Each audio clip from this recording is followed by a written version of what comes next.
Bah du coup les gars, bon déjà vous avez commencé le design comment? Parce qu'on n'a pas parlé de ça, mais je me posais la question aussi. Ouais, bah tu veux commencer. Deux parcours très différents de là. Ouais. Moi, j'ai un parcours académique. C'est-à-dire, quand j'étais en quatrième, j'avais mon cousin qui avait commencé une école de design et il me montrait déjà sur son ordi ses modèles 3D, etc. Je me suis dit, c'est génial, c'est un métier, ça. Et après, il m'a dit qu'il faisait du coup l'école de design de Nantes, qu'il faisait. Et je me suis dit, bah, c'est ça que je veux faire, en fait. Et donc, dès la quatrième, moi, je savais que je voulais faire du design, même si j'avais pas mis vraiment un mot dessus avant ça. Et après, du coup, bah, quand j'ai fait le bac, post-bac, etc., j'ai passé les concours dans plusieurs écoles. Donc, j'avais fait Valenciennes, c'est les écoles de design industriel, donc Valenciennes, Strat, l'école de design qui est à Sèvres, et Nantes. C'est un peu les trois écoles qui étaient reconnues dans le secteur du privé, parce qu'il n'y a rien dans le secteur du public. Du coup, moi, j'ai fait ça. J'ai fait formation de design, master de design industriel, avec une spécialisation dans tout ce qui est objet connecté, donc plus proche de ce que se fait WeThings que des applications mobiles. Donc, j'ai rien appris vraiment dans les applications mobiles. Et après, en fait, j'ai appris un peu sur le tas, au final, les applications mobiles. C'est plus venu parce qu'avec des copains, on faisait des concours sur le côté, on s'amusait, on apprenait de nous-mêmes, que via l'école. Et donc, c'est comme ça que j'ai commencé le design. Ok. Et toi, Julien? Moi, du coup, j'aurais aimé en quatrième savoir que je voulais faire du truc dans le design. C'était un peu plus le bordel. Je savais pas vraiment quoi faire vraiment très tard. Et j'avais un ami à moi en Alsace, du coup, qui faisait un DUT en informatique et tout ce qui est communication, ce genre de trucs. Donc, c'est très très large, quoi, en gros, web. Et je passe les entretiens pour cette IUT. Et ça se passe pas bien du tout. En fait, je me fais piéger sur les langues. Il me demande si je suis capable de passer tout l'été avant la rentrée pour apprendre à peaufiner l'allemand. Je dis non, bah pas du tout. Et du coup, ça se passe pas bien et je suis pas pris. Et après, du coup, je trouve une école privée de design. Mais à l'époque, le design, si tu veux, c'est il y a longtemps. Donc, y a pas, c'est pas très web. Enfin, il y a un peu de web, mais c'est en surface. Donc, c'est encore très print.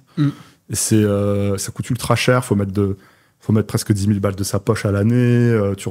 C'est une année de formation assez intense, mais du coup, tu retombes avec quelque chose qui n'est pas vraiment reconnu par l'État. C'est bizarre, tu vois. Et en fait, donc je mets les 10 000 balles en pré-étudiant. Je sèche la moitié de l'année mes cours. C'est un fiasco. Et j'apprends rien. Et du coup, c'est pas terrible comme conseil. Mais du coup, après, je sors de ça. Je tombe dans une boîte local qui fait de l'import-export. Je m'épanouis pas, je fais des packshots photos, je détourne sur Photoshop. J'aide 2-3 collègues dans le bureau qui sont toujours des amis aujourd'hui pour faire des logos, des brands un petit peu, quoi. Mais j'ai pas le droit, moi, d'en faire, tu vois. Ouais. Donc je suis frustré. Je pète un plomb, je pars à New York. Dans la restauration, rien à voir. Et en fait, sur place, je rencontre le cofondateur de Behance qui s'appelle Mathias.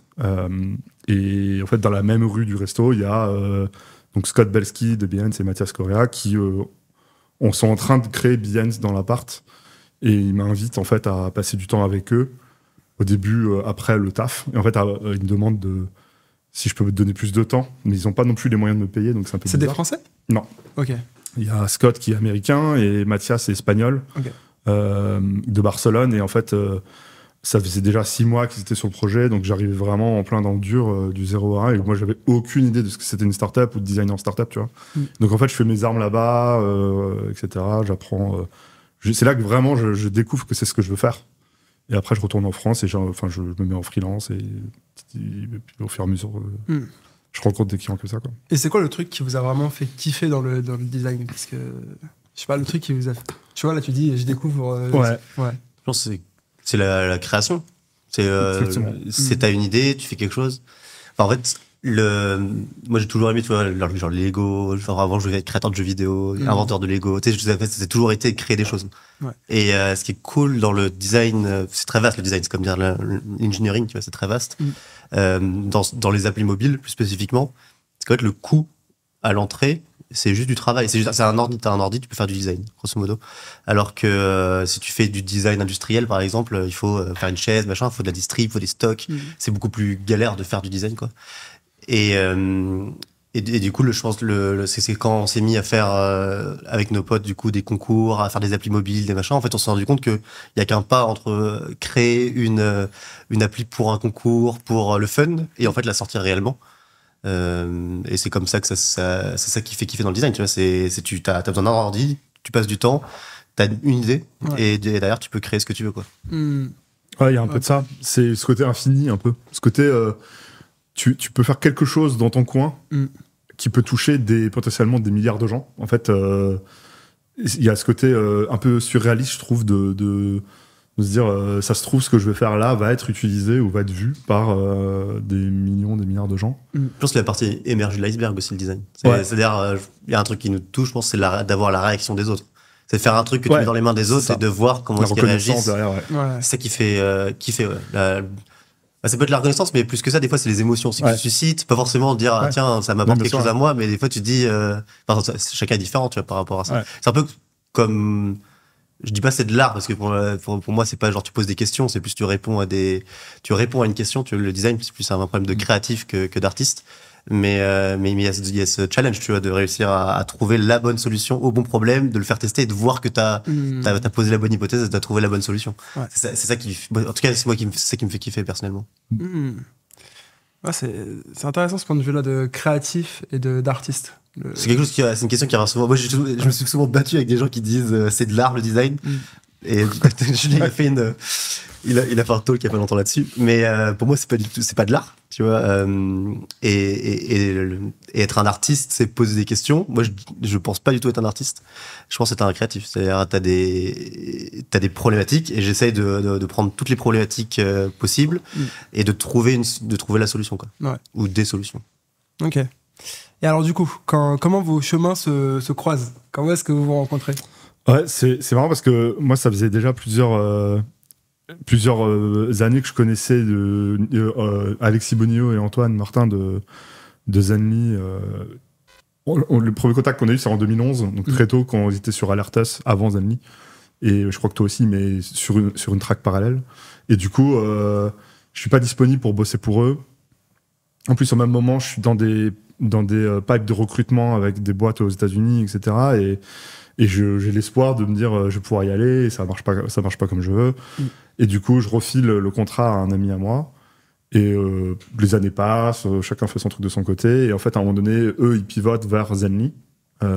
Et ils reviennent en fait me contacter pour faire des trucs incroyables, genre faire un logo, créer les premières chartes, en fait créer l'univers de Zenly. À quoi ressemble Zenly, quoi. Tu peux rappeler ce que c'est que Zenly à la base, à ce moment-là? Zenly, c'est une app sociale axée autour de la carte, donc autour d'une map, où tu peux en gros retrouver tes amis et savoir ce qu'ils font en temps réel, etc. Donc en fait, c'est la géolocalisation, mais dans un cercle intime la plupart du temps et assez gamifié. En fait, c'est un peu comme un univers où tu te retrouves avec tes potes, et tout cet univers est créé autour de ça. Donc en fait, c'est comment, à l'époque, on avait des problématiques quand même qui étaient assez importantes, c'était comment tu fais pour gommer l'aspect géolocalisation, qui peut être un peu creepy. À l'époque, c'était pas vraiment rentré dans les mœurs, quoi. Et il y avait aussi cet enjeu d'avoir une expérience cool et différente que juste un utilitaire. Et donc, du coup, je bosse en freelance. Et en fait, j'ai toujours un regret à l'époque en freelance, c'est de bosser sur des clients et des projets cool comme Zenly, mais de jamais être assez deep sur les sujets. Et en gros, c'est merci, on a bossé ensemble 4-5 mois, et tiens, voilà ton chèque, et on passe à autre chose, quoi. Et en fait, des fois, il y a des histoires incroyables où tu as les clients qui, 6 mois après, revendent leur boîte, ils se sont mis bien, et toi, tu es là, c'est cool, merci les gars, mais bon, c'est un peu frustrant. Et à l'inverse, même s'ils ne se sont pas fait.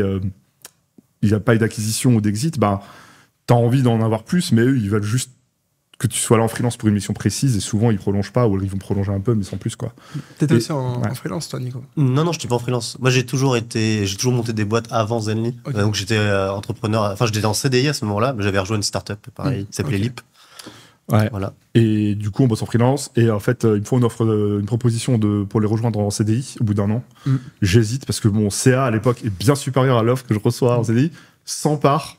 à l'époque, donc c'était un vrai pari, quoi. Ça, c'est le problème de tous les freelances qui hésitent. Ouais, c'est genre, tu te dis, putain, mon CA, il est bon cette année, qu'est-ce que je fais Bon, et en même temps, le produit, j'avais vraiment accroché. C'était rare, quoi. J'étais là, putain, j'ai l'opportunité cette fois-ci d'aller plus loin, de bosser en équipe avec des gens cool. Qu'est-ce qui te faisait vraiment kiffer? J'avais presque toute la latitude que je voulais sur du design. Et à ce moment-là, le design, pour moi, en freelance, il est exclusivement visuel. Donc, tu vois, ça rejoint un peu ce que Nico disait tout à l'heure sur l'art. Là, on est clairement dans le visuel. Il n'y a pas du tout... Il y a très peu de problématiques produits pour moi à ce moment-là. Ça vient après. Quand je rejoins, du jour au lendemain, quand je rejoins Zenly, là c'est fini. L'art, c'est genre, bah voilà, tu vas bosser sur la carte, débrouille-toi, tu vois. Donc, c'était un peu complexe. Le shift était très compliqué pour moi au début dans ma tête. Bosser avec des gens qui étaient extrêmement smart. Enfin, c'était un peu compliqué. Parce qu'il y avait 3 sections, si j'ai bien compris, c'est ça? Ouais. Map. Ouais. Ah, tu t'es bien renseigné?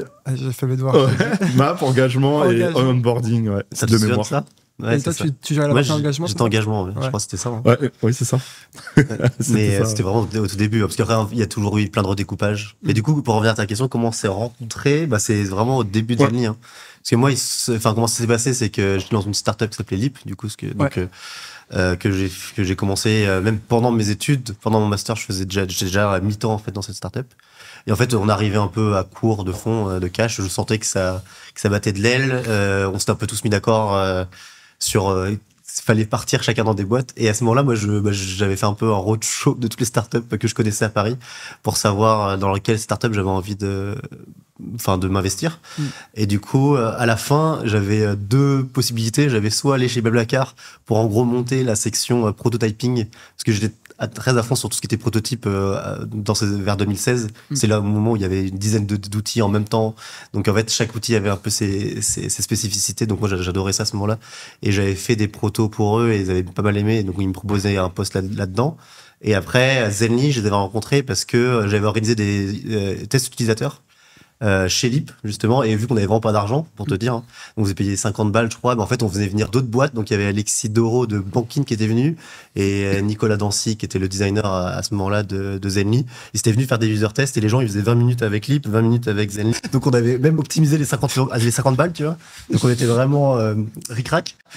Et c'est comme ça que j'ai rencontré Zenly. Et du coup, après, bah, j'ai vu Zenly dans ce cadre-là de chercher la boîte que j'allais faire après.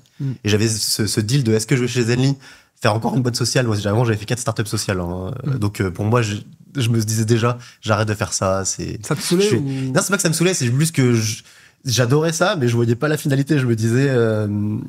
c'est pas que je voyais pas la finalité, je me rendais compte à quel point c'était difficile. Tu vois, je me disais, ça va jamais marcher en France, une boîte sociale en France, ça ne peut pas marcher, il faut trop de fonds, etc. Donc, je suis plutôt allé dans une boîte B2B2C, tu vois, comme un Blablacar. C'est plus safe. Moi, j'ai demandé à mon père, je dis, je fais quoi? Je vais à Blablacar ou je vais chez Zenly? Et il m'a dit, bah, Blablacar, bien sûr. Attends, on me propose de manager une équipe, etc. J'avais des parts aussi, Blablacar. Et du coup, et Zenly, c'était plus encore dans l'inconnu. Et là, c'est ma copine de l'époque et ma femme maintenant qui m'avait dit, bah non, bah, fais le truc qui te fait kiffer, va chez Zenly. Et du coup, je suis allé chez Zenly.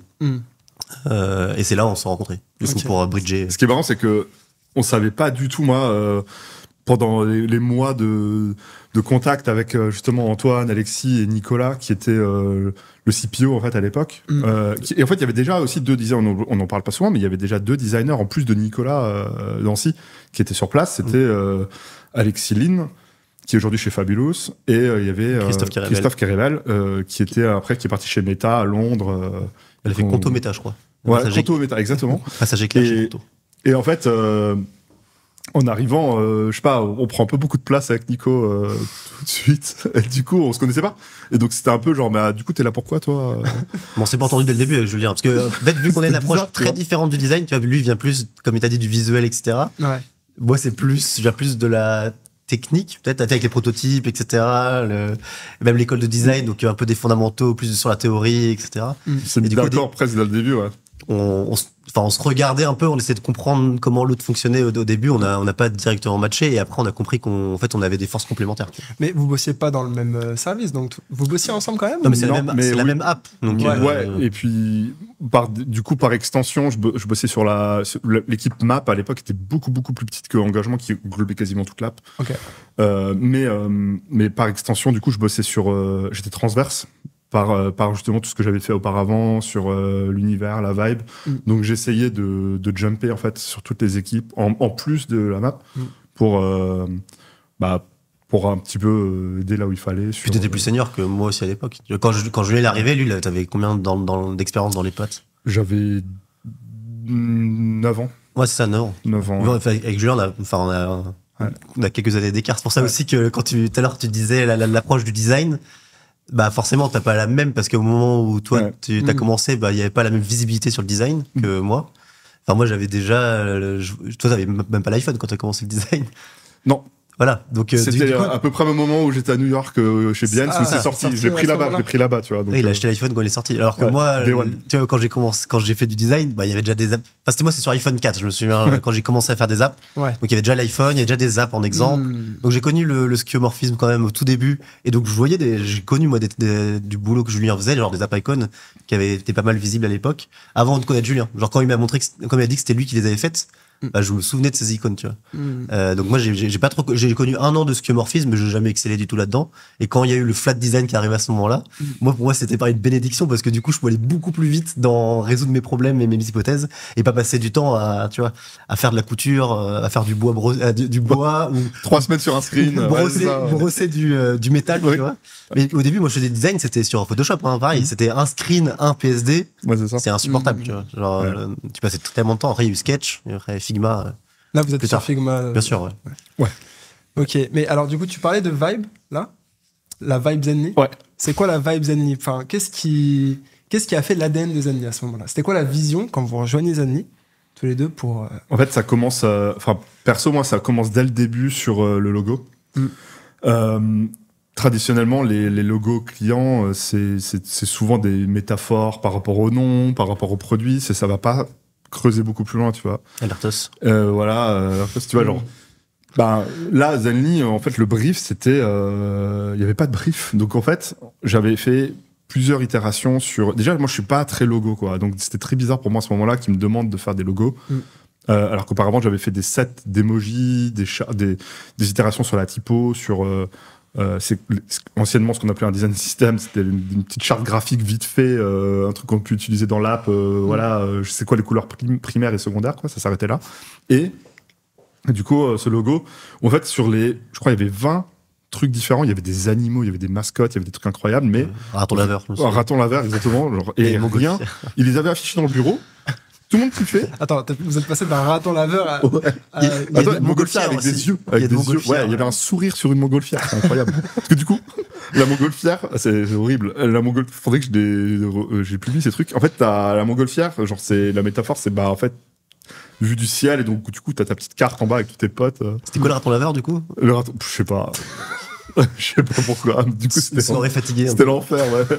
Et du coup, à un moment donné, je suis très fatigué. Justement, les mecs, je me souviens, ils partaient à New York faire un boucler une levée de fonds, faire un roadshow, je sais plus exactement, mais c'était super important pour eux qu'ils aient dans leur deck de présentation le lendemain, qu'ils aient ce nouveau logo, quoi. Et donc, du coup, je suis resté ultra tard chez moi, jusqu'à, je crois, 2h, 3h du mat, sur Skype à l'époque, en mode, je vous fais des trucs en live, vraiment à l'arrache, et je vous les envoie en live et vous décidez si oui ou non ça passe. Ouais. Et on itère comme ça sur un logo.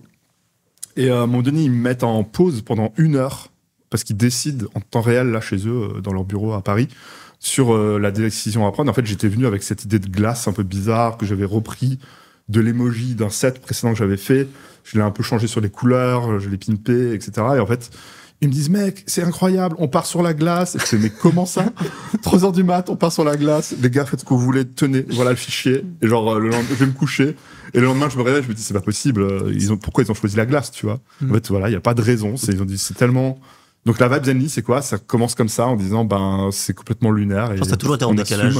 Ouais, c'est un décalage. Parce que si tu approches la problématique de la localisation, tu vois, tu peux approcher un truc très utilitaire en mode on regarde où sont les gens en temps réel, et là où ça devient social, c'est quand tu te détaches de l'utilitaire, tu gardes un fond d'utility pour que ce soit vraiment utile pour les gens. Mais par contre, tu rends la vibe, tu le décales, tu vois, tu fais un pas de côté et tu rends ça cool pour les gens et bizarre. Tu vois, il y avait un côté aussi bizarre. Et d'ailleurs, ça avait commencé avec le fait d'avoir tous les écrans un peu en bleu. Tu vois, tous les écrans étaient complètement bleus. Il n'y a pas des panneaux blancs ou panneaux noirs.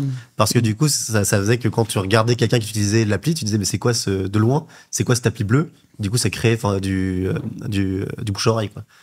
Les gens allaient se dire, bah, c'est quoi cette appli bleue? Hop, tu lui montres, il te dit, bah, c'est une appli qui permet de savoir où sont mes amis en temps réel, etc. Et je pense que c'est ça aussi la vibe Zenly, c'est le côté décalé. Tu vois, il y a un côté décalé qui a fait qu'on a été, bah, on pourra en parler après, mais peut-être plus très adopté aussi par des pays qui ont une approche peut-être plus décalée du produit, comme le Japon, tu vois, la Corée du Sud, qui aimait justement cette approche décalée du produit. Et donc, il n'y avait pas en fait, c'est ça qui est assez marrant dans ce que vous dites, c'est que on vous a pas imposé une DA, quoi. C'est vous qui l'avez créé et vous l'avez pas... Mais je pense qu'ils avaient une volonté quand même. C'est ça, vu qu'ils venaient d'Alertus, bien sûr. Ils venaient d'Alertus qui était très utilitaire, très sur la sécurité. Ouais. Et je pense qu'ils ont voulu s'en détacher et du coup faire un pas extrême de côté. Ouais. Tu vois, de se dire, attends, on va... Ouais. Ils ont toujours été très forts sur la narrative parce que déjà à l'époque, Live 360, qui est un peu le concurrent de Zenly, ou même aujourd'hui, enfin c'est encore énorme aux États-Unis, mais eux, ils ont toujours été sur cette verticale sécurité. Et ça se monétise très bien, hein. Mais du coup, Alertus à l'époque peut-être était trop frontal, j'imagine, avec Live 360, et du coup, je me souviens que la narrative c'était en fait, ça pompe trop de batterie, les téléphones sont pas assez solides à l'époque, et en gros, Zenly, ça a été créé comme un petit projet parallèle pour tester, faire des itérations sur la technologie de batterie, etc. Tu vois. Et en fait, ça marche bien, hein, parce que du coup, ça fait un pivot un peu dans la douceur. Ouais. Et en fait, l'intention était là, c'était laisser tomber complètement cette verticale de sécurité et anxiogène, et de dire, on en fait un truc cool pour les jeunes. Allons-y franco, on veut faire un truc de mode. Il y avait aussi une notion de grosse, enfin, comment dire, si tu veux passer de la sécurité, c'était la famille, Alertus, et Zenly, c'était les amis, et du coup, tu changes. Viralité, pour la viralité, c'est plus intéressant, parce que la famille, tu vois, tu es sur un noyau de 3 à 5 personnes, et du coup, c'est une famille qui va convaincre une autre famille d'utiliser le produit, alors que quand tu es sur quelque chose de plus cool, plus jeune, machin, qui est moins sur la sécurité, mais plus sur passe du temps entre potes, va dans des festivals, amuse-toi, etc. avec le genre fais des soirées spontanées, etc. avec le produit. Bah là, du coup, t'es plus sur des gens qui ont 18, 25, tu vois, qui vont avoir des nœuds, des graphes sociaux qui sont beaucoup plus grands, vastes. Tu vois, tu vas être sur 20 potes, 30 potes, et entre 20 et 30 potes. Et surtout, ce qui est intéressant, c'est que dans ces 20, 30 potes, bah, t'as plusieurs groupes d'amis, et ces groupes d'amis, ils vont se recouper, et en fait, tu fais des effets de réseau comme ça. Ouais. Alors que sur un truc de sécurité, t'as beaucoup moins d'effets de réseau dans la famille que t'as des effets de réseau dans les étudiants, quoi. On le voyait en live, sur notre back-office, les fameux clusters de viralité, on les voyait dans les écoles, réel, quoi. Dans les écoles, il suffisait qu'il y ait je sais plus 10-15 personnes dans un amphi ou dans un lycée, dans un truc, pour que en fait en quelques jours, tu vois la heatmap grandir, que ça se répande. Donc, vous suiviez ça en live à ce moment-là? Ah ouais, bien sûr. Tout. On suit tout. Tiens, ici, il y a un noyau à l'époque à Saint-Pétersbourg. Et à l'époque, t'avais des mecs de l'équipe qui étaient partis là-bas en 3 jours. Ils s'étaient retrouvés là-bas pour comprendre en fait pourquoi il y a eu ce cluster. Comment vous avez découvert Zenly?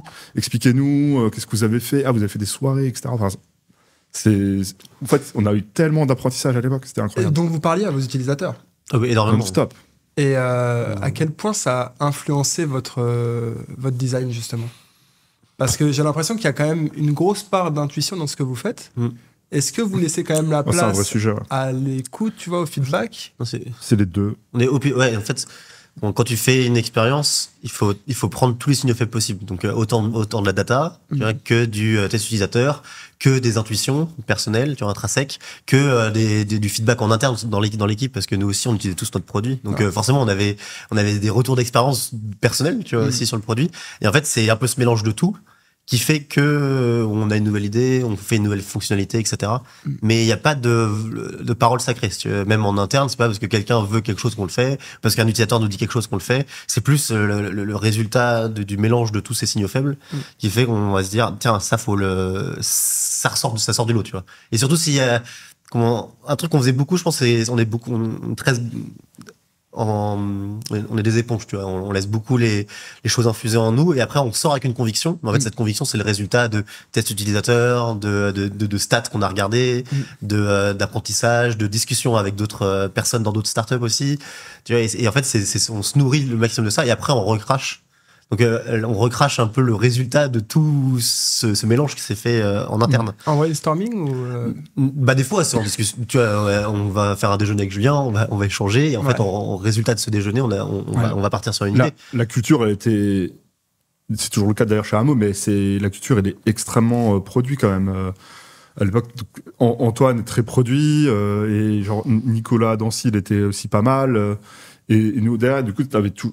Je sais pas si il n'y a pas vraiment de consensus, mais la plupart du temps, ça crée des convictions très fortes de plusieurs côtés et ça donnait des fois lieu à des débats assez prononcés sur certains sujets, mais en fait, c'était toujours dans l'optique d'avoir le meilleur produit derrière.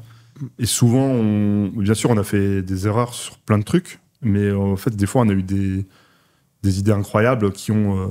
Après, on testait. C'est-à-dire... Testait beaucoup, ouais. On faisait confiance. C'est-à-dire, si quelqu'un avait une grosse conviction forte, tu le laisses aller au bout de sa conviction, parce qu'en plus c'est comme ça que tu arrives à des choses sympas en bout de chaîne, et après tu mesures. C'est-à-dire, moi j'adore me tromper aussi, c'est-à-dire j'ai une idée, tu vois, je le lance, et après il faut être très humble devant le résultat, et c'est ce qu'on dit souvent, nous on dit strong conviction loosely held, donc on y va à fond, et puis dès qu'on a tort, bah tu changes vite d'opinion aussi. Enfin, en tout cas, tu fais un pas de côté, tu te décales sur ton opinion, tu te dis, mais en fait, c'était pas ça la réponse, c'était ça.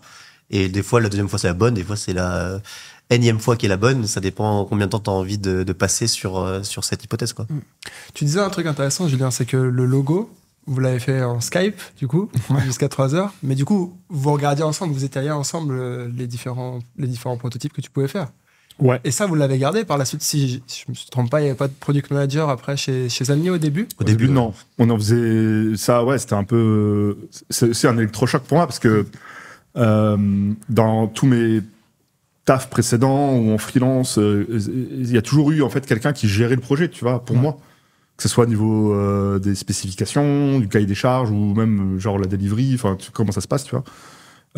Et en fait là, je sais pas, toi t'avais déjà, je pense déjà cette habitude parce que t'avais déjà créé des boîtes avant, t'avais un peu cette habitude presque naturelle de gérer un projet.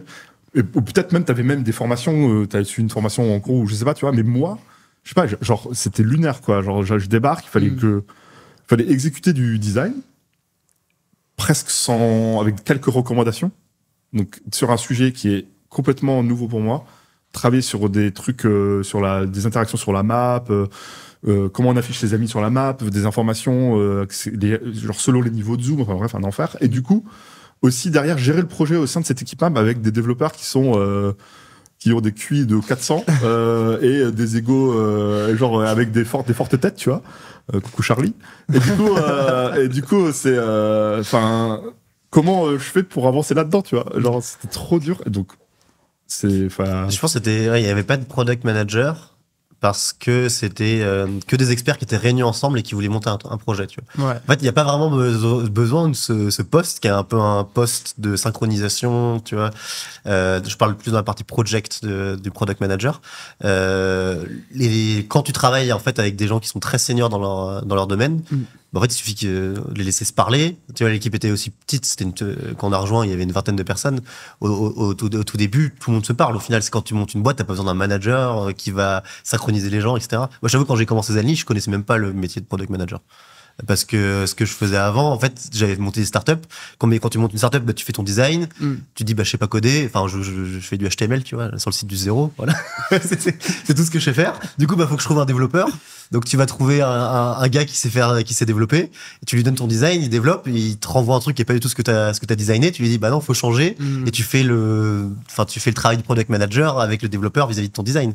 Et après, quand tu bosses avec un très bon ingénieur en face de toi, bah, la personne, elle va te challenger, elle va dire, bah non, ce que t'as fait, c'est nul parce que ça. Et du coup, en fait, c'est plus une interaction, un binôme qui va se créer avec un développeur, que avoir une tierce personne qui est un product manager qui sait pas designer, qui sait pas développer. Il dit, bah, qu'est-ce que t'apportes dans le projet? Après, j'ai appris ce que ça apportait, tu vois. Mais à ce stade-là, moi, j'étais plus dans la relation juste avec les ingénieurs, et les designers. Pas du tout dans la relation avec un product manager. Donc, en fait, on était product manager malgré nous, mais en fait, c'était pas les designers qui étaient les product managers, c'est-à-dire on se partageait les fonctions du product manager entre ingénieurs et entre designers. Okay. C'est-à-dire un manager pouvait vous pouvez gérer sa burn down list, tu vois, de tâches à faire, sa to-do list. Et le designer, il allait gérer de l'autre côté, je sais pas, la vision, peut-être plus produit, la stratégie produit, les analytics, peut-être que ça allait être le designer ou l'ingénieur qui les gérait. En fait, on se répartissait le travail, tu vois, c'était plus du travail d'équipe, quoi. Et concrètement, genre, ça se passait comment? Vous étiez côte à côte pendant qu'ils développaient, toi, tu disais, en fait, on avait comme au début, on avait 3 équipes, onboarding, engagement, map. Et en fait, on avait des benches. C'est-à-dire, on avait donc des benches de bureau. Ouais. Donc, on était entre 10 et 5, je pense, par bench. Donc, il y avait 3 gros benches. Et en fait, chaque bench, en fait, on travaillait ensemble. C'est-à-dire, on se levait, on parlait entre nous. Moi, je me souviens, le matin, je collais des post-it sur les bureaux des. Ouais, c'était insupportable. Ouais, c'était insupportable. C'était génial. Parce que moi, j'avais tout dans la tête, tu vois. Et bien, il y avait pas vraiment, il y avait Jira. Donc, on ne disait pas Jira, parce que c'était nul. Aujourd'hui, il y a Linear qui est 1000 fois mieux et merci, tu vois. Mais à l'époque, il y avait pas trop d'outils de product management qui étaient vraiment cool. Le plus efficace, c'était de prendre des post-it. Il a inventé le Kanban. Ouais, c'était le Kanban, mais post-it sur la table. Et du coup, tous les devs, ils arrivaient, les ingénieurs, ils avaient leur post-it sur la table avec ce qu'il fallait faire aujourd'hui, tu vois. Et moi, c'était une manière de décharger ce que j'avais dans la to-do list que j'avais dans la tête. Et on m'en reparle encore aujourd'hui, parce que tous les gars, forcément, de cette époque, on est potes encore aujourd'hui. Et on en reparle en rigolant, tu vois. Ouais. Mais c'est vrai que c'était... Sur la map, c'était encore plus différent, parce que... aucune idée de ce qui était possible de faire avec la tech à l'époque, et du coup on bossait avec 2 ingénieurs qui lidaient ça, c'était Jean sur Android et Charlie sur iOS, et en fait on avait cette énorme télé au bout du bench, où en fait on faisait nos itérations en live là-dessus, donc Charlie affichait son code et sa map sur l'écran, et il n'y avait pas de Figma, enfin à l'époque c'était Sketch, il n'y avait pas de sketch à donner à Charlie, tu vois, c'était... Alors attends, là tu m'as mis un truc comme ça, de cette forme-là qui bouge comme ça. Est-ce que tu peux changer ça comme ça? Enfin, en gros, on faisait c'était du live. C'était l'enfer. Hein. Itération live, c'était l'enfer. Et du coup, c'était ouais, c'est pas mal. Là. Est-ce que tu peux, vas-y, mets ça sur le phone pour voir. En fait, on testait comme ça. Genre, c'était itératif du matin au soir. Et en fait, le soir, quand on mergeait ça dans notre version interne, en fait, on vivait avec quelques jours pour voir si on a fait les bons choix. On récoltait notre feedback d'abord en interne en disant bah tiens là vas-y ça marche pas, il faut qu'on change, et on retournait en fait sur ce tableau blanc interactif c'est vraiment, j'avais jamais fait ça de ma vie avant, donc c'était bizarre, mais c'était vraiment le summum de la collaboration entre un designer et c'est un mode projet et un ingé. C'est le mode projet au final que tu C'est un truc que vous avez gardé chez Amos, ça, après, ou pas? Cette méthode de travail? La différence, quand même, c'est que d'avoir des PM dès le début, ça change tout. Ouais. Bah, ça permet de se focaliser plus sur là où t'es bon, tu vois, sur ta verticale. Sinon, tu colles tout le temps des post-it, quoi. Le trap. Depuis, entre-temps, quand même, j'avais appris à utiliser 2-3 outils de management. Mais ouais, ça change la vie, surtout sur la partie organisationnelle, tu vois. Comme ça permet de te focaliser sur là où t'es bon, sur tes core skills, et pas de passer du temps sur des tâches où t'apportes moins de plus-value, quoi. Ouais. Bah, c'est la question que j'allais te poser, c'est à partir de quand est-ce que vous avez ressenti qu'il y avait, dans le développement du coup de Zenly, qu'il y avait besoin d'un PM? C'est la complexité qui est commencé. Tu vois, au début, il y a 3 équipes, donc il n'y a pas une complexité énorme. Il faut que les 3 équipes se parlent entre elles, tu vois, pour synchroniser. Mais plus ça va, plus il a fallu synchroniser d'équipes. Et à la fin de Zenly, on pouvait aller entre 5 et 10 équipes en parallèle, tu vois, de 2-3 personnes à 10-15, des fois pour les plus grosses. Et là, à ce moment-là, il y a un besoin transversal, tu vois, dans l'organisation, de créer la discussion, de la forcer, etc. Et c'est ce que permettent aussi les product managers.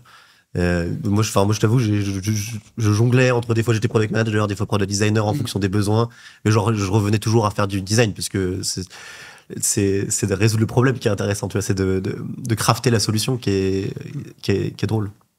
Ouais, c'est ça. Au max, on est monté à, je crois, 70-80 personnes chez Zenly. Donc c'est pas en interne, sans les freelances. Ouais. Sans les freelances, c'est pas non plus énorme, hein, mais ça fait une belle équipe. Et il y avait on a essayé plusieurs formules en fait. Il y avait Feature Squad, donc c'était vraiment organisé par fonctionnalité. Après, on était de nouveau organisé par département, donc tu avais département back-end, design, product management. On réorganisait les bureaux très fréquemment en fait. Plusieurs fois par mois, ça nous arrivait de changer complètement la topographie du bureau. Tous les bureaux étaient sur roulette. C'est ça. Donc du coup, en fait, dès qu'on refaisait l'organisation, tu bougeais ton bureau et tout le monde danse avec son bureau. Avec les prises dans le sol, tu vois, boum. Donc c'était vraiment genre, Du coup, ça peut être perturbant un petit peu. Je sais que c'était chiant, parce que je passais 1 heure à déménager le matin, et ça bouchonnait, ouais, c'était marrant, on rageait tous. Mais en fait, ça permet de tester plein de dynamiques différentes. Et d'ailleurs, chez Amo, on a continué. Ouais, c'est les mêmes bureaux. Ouais, c'est les mêmes bureaux. Ce podcast est sponsorisé par Crisp. Crisp est une plateforme française permettant aux entreprises de créer des liens de proximité avec leurs clients. Grâce à une suite d'outils rendant les équipes plus productives et les clients plus heureux, le logiciel facilite ainsi la gestion de la relation client. Crisp vous assure donc que chaque client ou prospect se sente entendu et aidé en un rien de temps, à n'importe quelle heure et sur tous vos canaux de communication. Et voici ce qui rend Crisp vraiment différent. Une bombe de valeur pour toutes les entreprises, qu'elles se lancent ou qu'elles soient déjà établies, grâce à des tarifs adaptés à tous les besoins, un niveau de personnalisation hyper poussé pour tous les secteurs d'activité, des modèles d'intelligence artificielle sur mesure et un support client en français avec une réactivité de folie. Alors si vous souhaitez transformer votre expérience client pour en faire un avantage concurrentiel, cliquez sur le lien dans la description et démarrez votre aventure avec Crisp. Alors on parle de ça, mais il y a un point qu'on a oublié de souligner sur l'histoire de Zenly, c'est le rachat par Crispy. Ouais. Crispy. T'as pris ça où ça? C'est incroyable. C'est moi qui en ai parlé déjà de ça? Ouais. Ok, je m'en souvenais plus. Crispy. Oui, Crispy, c'était le codename, ouais, c'est vrai. Pourquoi Crispy d'ailleurs? C'est comme la glace, il n'y a pas d'explication. Il n'y a pas d'explication. Ouais, peut-être qu'il y en a une, mais bon, je la connais pas. Quand on a appris pour le rachat de Snap en interne,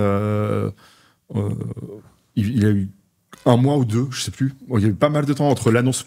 Plus long. Plus long, c'était plus long. Parce que c'était en juin 2017. Ah voilà, et on l'a su en avril, je crois. On a su en avril 2017 qu'on avait été racheté. Tout l'été, on a Au moment où il y avait la Moi, je crois que tout l'été, on n'avait pas le droit d'en parler. Ah, c'était tout l'été? Peut-être. En tout cas, c'était ultra dur de. Déjà, on n'avait même pas le droit d'en parler à nos proches, tu vois. Ouais.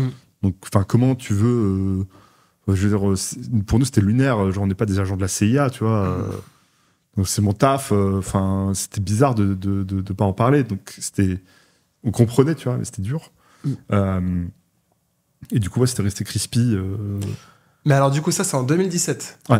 Et ça a pas influencé du coup la façon dont vous structuriez de rejoindre Snap? Franchement non, on est resté hyper indépendant en fait. Ouais. En fait tout grosso modo passé par Antoine.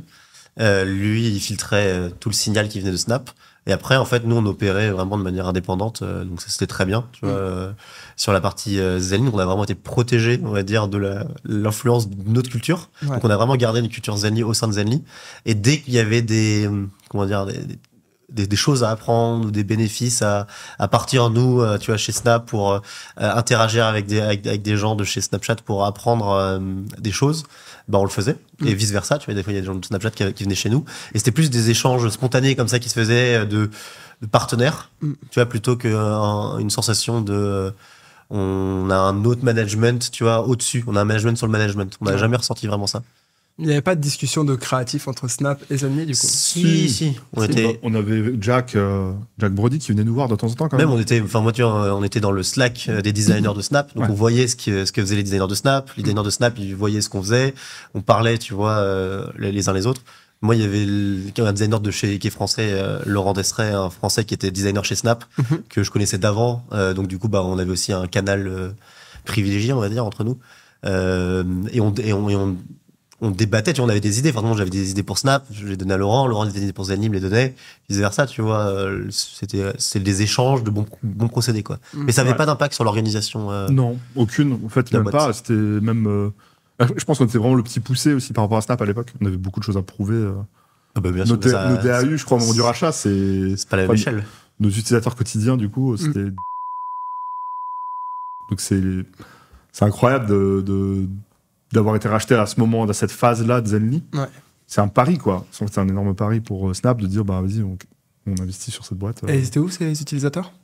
À l'époque, si je dis pas de bêtises, c'était déjà beaucoup en Asie, pas mal dans les pays de l'Est. Ça commençait à prendre beaucoup en Russie. Et du coup, en Asie, donc c'était Japon, Taïwan, Indonésie, Corée du Sud. Mais quasiment rien. En fait, des fois, on avait pas mal d'usages à l'époque en France, en Angleterre ou dans les pays nordiques, mais c'était très éphémère. En fait, on a essayé plein de trucs pour la France et tout, mais on n'a jamais réussi à avoir, en tout cas à cette époque-là, une bonne rétention. En fait, on avait souvent des gros pics d'utilisation. On avait remarqué à l'époque, grâce aux emojis que tu pouvais envoyer dans l'application, que ça avait un effet feu de paille et donc très viral avec les amis qui téléchargeait le truc pour utiliser cette fonctionnalité précisément, d'envoyer des emojis à droite à gauche. En fait, après, il partait. Il restait pas. Et du coup, on a des problèmes de rétention. Donc, c'était pas pour les bonnes raisons, quoi. Ouais. Exactement. Ils venaient juste pour le fun du truc, mais en fait, pas du tout pour, du coup, rester avec ses amis dans cette app de géologue. Mais c'est marrant. Comment vous expliquez que ça ait pris, justement, du côté de l'Asie, qu'il y ait eu de la rétention? Je pense que c'est le décalage. C'est ce que décalage culturel, ouais. Le décalage du produit. Le fait qu'il y ait que ce soit pas justement juste un simple outil d'utility, etc. Ouais. Les emojis, je pense, sont aussi clés. Par exemple, on avait le poop, l'emoji caca là, sur Zenly. Tu vois, dans la culture occidentale, c'est pas quelque chose qui est très utilisé, tu vois. Alors que dans la culture japonaise, ça a rien à voir, tu vois. C'est dès l'enfance, tu vois, il y a des TV shows, il y a des pubs, tu vois, autour de ça. Et le fait que nous, on déconne autour de ça, on avait fait un rainbow poop, tu vois, en couleur, et un poop 3D. Et il y avait aussi une interaction quand on voyait des cacas, trois poops dans le chat. Ça recouvrait ton écran, et après, il fallait que l'autre, celui qui recevait, efface en face. Et donc, on avait compris que tu vois, ça marchait très bien au Japon. Et après, on est carrément allé au Japon plusieurs fois aussi pour comprendre. Tu vois, pourquoi ça marchait aussi bien. Je peux donner deux, trois informations. Par exemple, on allait une semaine là-bas, on faisait des tests utilisateurs de 8h le matin jusqu'à 18h le soir. Donc, on voyait des groupes d'utilisateurs. Donc, on allait voir pendant 2h30 le matin, on allait voir 4 personnes, 4 lycéens. Après, 4 personnes qui ont 40 ans et plus. Après, une famille, tu vois. Et en fait, on fait ça toute la semaine. Donc, c'est très fatigant avec des interprètes. Parce que les Japonais parlent pas super bien anglais. Donc, ça dépendait des groupes. Tu vois, mais les groupes de plus de 40 ans, c'était interprète obligatoire. Ouais. Et il y avait plein d'anecdotes. C'était hyper intéressant. Tu vois, par exemple, au Japon, il y a un truc, c'est le 6e sens de être kawaii. Donc, pas mignon, mais le kawaii de comprendre ce que ressent l'autre. Tu vois, essayer d'interpréter ce que ressent l'autre, vu que c'est une population qui est très sur le collectif. Pour bien t'intégrer collectivement, c'est important, tu vois, de dire, ok, je sens que l'autre est mal à l'aise, alors je vais me comporter différemment vis-à-vis de lui, et c'est comme ça qu'ils font société. Et par exemple, Zenly, vu que t'as du contexte sur la personne, ça donne beaucoup d'informations. Par exemple, on avait une anecdote, une étudiante qui nous disait, je regarde quand mes potes, ils rentrent en train chez eux, et si je vois que dans le train, ils ont moins de 10% de batterie, je vais pas les appeler, je vais attendre qu'ils rentrent chez eux et qu'ils branchent leur téléphone, donc de voir que la batterie, elle est branchée, pour les appeler, pour pas leur bouffer leur batterie dans le train. Donc c'est le respect de l'autre, tu vois, c'est vraiment ce dont je parlais, le côté kawaii. Ouais. Et parce que tu cares, parce que l'autre est important, et parce que ce que ressent l'autre est important, tu utilises Zenly, parce qu'en fait, ça te permet d'être un outil pour lire mieux le contexte de l'autre. Et ça te rend meilleur, au final, dans la société. Ouais. Et je pense que tout n'est pas forcément très bon pour lire l'interpersonnel. Ouais. Et Zenly leur permet d'être meilleur là-dedans, tu vois. Et je pense que c'est un vrai skill social au Japon, tu vois, de comprendre l'autre. Et il y avait justement ce côté, je sais pas si tu te souviens, il y avait aussi un truc incroyable là-bas, c'est que les demandes d'amis, en fait, plutôt que de refuser une demande d'amis parce que tu voulais pas inviter tout le monde, en fait, eux, pour rebondir sur ce que Nico disait, ils préféraient désinstaller l'application plutôt que de refuser une demande d'amis, plutôt que de décevoir l'autre. Ils préféraient désinstaller eux-mêmes l'application en se disant c'est bon, c'est fini, j'utilise plus l'application parce que j'ai pas envie c'est un peu radical, mais et c'est incroyable, tu vois. Et donc du coup c'était ou alors et du coup à l'inverse t'avais ceux qui acceptaient absolument tout le monde. Donc t'avais des mecs là-bas ou des nanas, tu vois, qui avaient plus de 1500 amis sur Zenly. À l'époque, 1500 amis sur Zenly, c'était une prouesse. Déjà Antoine en interne, il en avait plus de 500-600. Il venait souvent nous voir en mode les gars, mon phone il en peut plus, genre je peux plus l'ouvrir. Ou son batterie c'était une chaudière, enfin son téléphone c'était une chaudière, et donc du coup c'était un vrai problème, tu vois. Les gens qui avaient 1500 amis, on se demandait même comment ils faisaient pour utiliser l'application, quoi. Et donc du coup c'était plutôt que désinstaller, là dans ce cas-là ils rajoutaient tout le monde et ils acceptaient tout le monde. Mais du coup ça pose un problème de géolocalisation avec 1500 personnes. Bon, c'est pas le but, quoi. C'est hyper intéressant ce bridge entre le côté un peu individualiste et collectiviste, justement, ouais. Mais du coup, ouais, comment est-ce que vous avez fait le... Parce que j'imagine qu'après le rachat par Snap, l'objectif, c'est de se développer aussi en Occident. Ouais. Comment est-ce que vous avez réussi à faire ça, quoi, à développer la partie... C'est un vrai sujet. Hein. Il y a eu beaucoup de redesigns successifs. On a essayé de... pas de vieillir l'image de Zenly, mais de le rendre plus une perception plus mature. Parce que aussi bien au Japon, on avait des mamans de 40-50 ans qui utilisaient Zenly et qui trouvaient ça génial, machin. Donc ça touchait toutes les classes de population. Autant en France ou aux États-Unis, on avait le feedback de c'est fait pour ma petite sœur de 14 ans, même de 12 ans, tu vois, qui est au collège, et c'est pas ça me parle pas du tout, tu vois, parce que là-bas c'était Instagram, c'était noir et blanc, c'était pas cool, tu vois, Zenly. Et du coup, il y a eu, c'est un vrai sujet de branding, tu vois. Ce qui s'est passé, on a eu un gros redesign en 2019, et en fait, il y a 2 redesigns qui sont clés là-dedans. C'est le premier en 2019, c'est on se dit là, il faut vraiment qu'on soit fort aux États-Unis, et en fait. C'est tout l'inverse. Ce qui s'est passé, c'est qu'en fait, on a continué à exploser. Littéralement, il y a une courbe énorme, genre partout dans le monde quasi, sauf aux États-Unis. Donc, en fait, c'est un semi-succès, tu vois, parce que du coup, Zenly, en même temps, on avait développé des fonctionnalités incroyables, comme cette fonctionnalité de carte à gratter, etc. Donc, des trucs vraiment propres à Zenly, et c'est cool. Et on a associé ça avec ce redesign, sauf que du coup, aux États-Unis, ça prend toujours pas. Mais du coup, 2 ans plus tard, enfin 2-3 ans plus tard, donc le dernier redesign en date, là, on se dit maintenant, il y en a marre. Faut vraiment qu'on aille aux États-Unis. On a plusieurs dizaines de millions. Enfin, on était à 14-15 millions d'utilisateurs quotidiens. Et on se dit maintenant, il faut vraiment qu'on allume les États-Unis. Ça suffit. Et en fait, au moment où ça prend à peu près, en fait, on ferme Zenly. Donc, fait chier, tu vois. Un peu frustré quand même à la fin de dire bon, dommage, on a presque réussi. La dernière fois était la bonne, mais. Ouais. Qu'est-ce qui a fait que ça prenait un petit peu sur la fin? Déjà, on a fait des user tests. Ouais, le positionnement déjà, mais on a écrémé beaucoup de trucs qui commençaient de mémoire, qui commençaient à traîner dans l'application. Enfin, c'était un sapin de Noël, quoi. Donc, on a enlevé les trucs qui étaient pas trop utilisés, qui étaient un peu trop clivants ou compliqués à comprendre.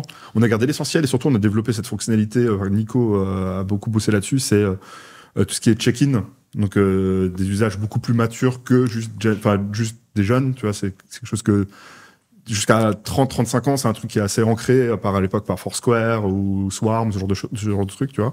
Et donc, cette fonctionnalité de check-in et My World de Zenly, donc où tu pouvais littéralement avoir des recommandations de spots. Tu partageais tes lieux à tes potes et même au monde. Ouais. C'est-à-dire, je pouvais aller sur le profil de Julien et voir tous les lieux qu'il fréquentait. C'était trop bien. Et chaque lieu que je voyais, je pouvais taper dessus et je voyais tous les gens qui étaient passés par ce lieu aussi. Donc en fait, tu pouvais te faire de nouveaux amis. Moi, j'aimais bien, tu vois, par exemple, là où j'habite à Domont, je tapais sur la gare et tu vois juste la gare de Domont, je voyais tous les gens qui passaient tous les jours, et en fait, ça me rappelait un peu les arènes de Pokémon Go, tu vois, où les gens ils se battaient, tu revois les mêmes têtes, les gens que tu connais pas, mais tu revois les mêmes têtes qui passent tous les jours, donc tu comprends qu'il y a des gens dans le coin, et après tu pouvais taper sur ces gens-là qui sont des gens du coin, et tu pouvais voir eux quels étaient leur place, leur lieu. Et donc c'était intéressant parce que du coup, si tu trouves un resto que t'aimes bien dans le coin de chez toi, tu tapes sur le resto que t'aimes bien, tu regardes les gens qui y vont, tu tapes sur une de ces personnes-là, et là tu voyais les lieux qu'elle aimait aussi, et du coup tu pouvais trouver comme ça un peu par recommandation les d'autres lieux autour de chez toi. Donc c'était vraiment très pratique. Valentin à l'époque, on venait juste de sortir la fonctionnalité, le nouveau design, et il était parti à Rome en week-end. C'était un designer. Valentin, un collègue et un ami proche, qui part à Rome, un peu à l'arrache, en genre week-end, c'est genre vite fait, city trip. Et en fait, il adore, lui, tous les bons restos, les bons coffee shops. C'est le pote foodie. C'est un bon foodie. Et en fait, du coup, il a trouvé un gars, un mec qui vit à Rome. Et en fait, il a suivi tous ces spots, genre dans 2-3 quartiers pendant le week-end. Il a dit, j'ai passé un week-end incroyable, genre des trucs. C'est agence de voyage. En fait, il faut trouver le bon utilisateur. Trop bien. Et après, t'avais tout ce qui. Du coup, c'était le meilleur use case. Genre, en fait, dès que t'allais même en voyage, dès que t'allais à l'étranger, tu trouvais quelqu'un d'intéressant, et derrière, t'avais juste à suivre les endroits où il allait. Et en fait, tu pouvais vite. En fait, c'est comme si t'avais tous les lieux et que tu t'enregistrais dans Google Maps avec tes petites étoiles et tout. C'est comme si t'avais accès à ça, mais pour tout le monde. Et du coup, c'était hyper. Du coup, tout ça associé avec un design ultra clivant qui, à l'époque, même faisait grincer des dents, même en interne. Et donc, il fallait être solide sur ça, je me souviens. Mais ça. Ça a plutôt bien fonctionné. Au début, ça a du mal à prendre. Et finalement, de manière complètement organique, derrière, on a réussi à remonter la pente, à avoir une belle croissance avant l'été. Et même depuis, il y a, je sais pas, 1 milliard de boîtes qui ont essayé de copier le même truc. Le chiffre était démentiel. Hein. On avait, en moyenne, les gens, ils avaient 120 lieux. T'imagines? Donc, en moyenne. Hein. Ah ouais. Donc t'en avais qui en avaient des centaines, des milliers. Hein. T'en avais d'autres qui avaient des dizaines. Mais grosso modo, on avait une moyenne à 120. Et ça, en un mois. Hein. Un mois après la sortie, on avait déjà des gens qui avaient 120. Du coup, à la fin de Zenly, il y a eu tous ces concurrents qui ont essayé de copier le design de Zenly, mais sans comprendre l'essence du pourquoi on a fait ce design, sans les fonctionnalités associées. Et du coup, bah, elles sont, elles sont toutes là en train de se planter, tu vois. C'est genre copier bêtement sans comprendre vraiment pourquoi ça a pas fonctionné derrière. Mais du coup, ça a commencé à prendre aux États-Unis. Mais c'est intéressant, ça. Je pense que c'est pour terminer sur cette partie-là, c'est un bon message de fin, ça, le côté comprendre l'essence avant de copier, quoi. Ouais, ouais, bien sûr. Ouais, en fait, du coup, ça pour dire, c'est pas juste visuel, quoi. C'est pas, ça a toujours été, il y a toujours cette alchimie de produits chez Zenly ou Amo qui est une identité très forte, mais pour une raison derrière, avec des fonctionnalités qu'on aborde comme des produits dans le produit à chaque fois. Et c'est ça qui a toujours fait notre force. C'est presque des petites startups, quoi. Si tu regardes le chat, ça a toujours été ça chez Zenly ou encore plus chez Amo, encore plus fort puisqu'il y a plusieurs applications. Donc chaque produit est encore plus fort. Et après, dans chaque application, il y avait différentes fonctionnalités. Donc le niveau d'engagement et le niveau d'empathie qu'on devait avoir par rapport à ces produits-là, il a été décuplé, quoi. Ok. Bah, hyper cool. Et alors, du coup, quand on repart de zéro, que la feuille est blanche, et qu'on doit recréer une boîte aussi sympa que celle qui était Zenly, comment est-ce qu'on fait? C'est quoi les étapes par lesquelles vous passez à ce moment-là?